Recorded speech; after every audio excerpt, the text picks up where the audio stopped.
The U.S. military calling off the search for two Navy SEALs who were lost at sea during a mission to intercept Iranian-made weapons before reaching Houthi rebels in Yemen. The raid in the Arabian Sea was conducted on January 11th, and the Navy seized an array of Iranian-made weaponry, including cruise and ballistic missile components. Joining us with more is retired U.S. Navy Admiral James Stavridis, who is a former NATO Supreme Allied Commander. He's now Carlyle Group's Global Affairs Vice Chair and an NBC News Chief International Analyst. And Admiral, thanks for joining us. I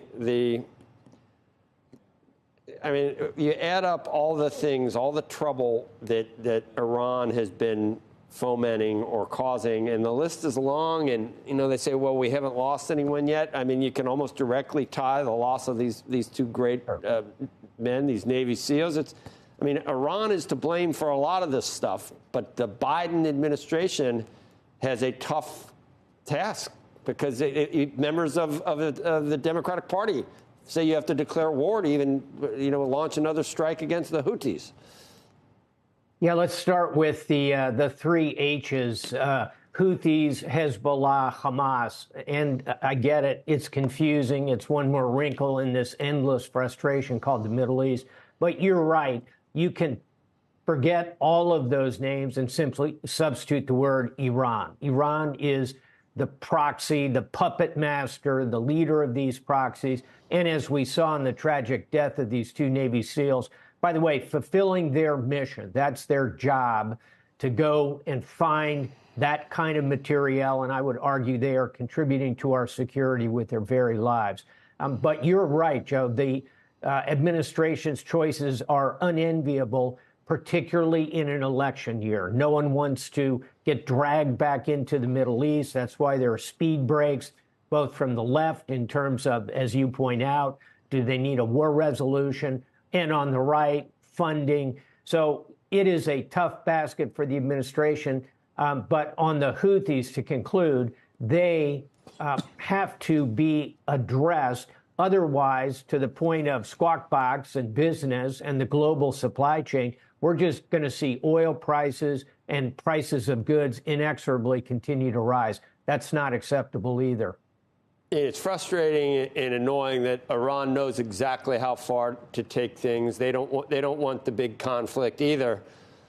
So, but they know exactly what they're doing. Just a thorn in the west side, and down the road, it might not always be like that. If they ever really did get enough material and know-how to make a bomb, they're capable of doing the unthinkable.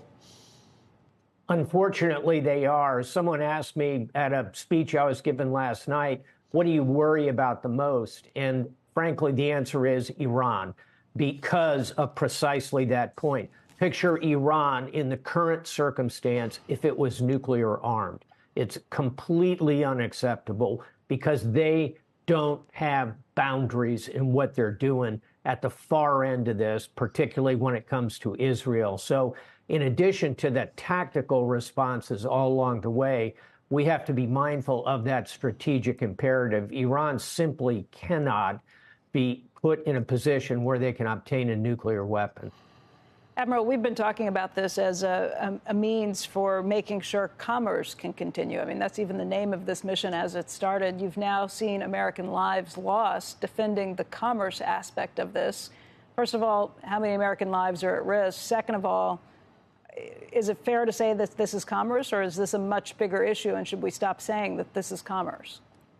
I think it is a bigger issue. And as you correctly point out, Becky, the name of the mission is Operation Prosperity Guardian.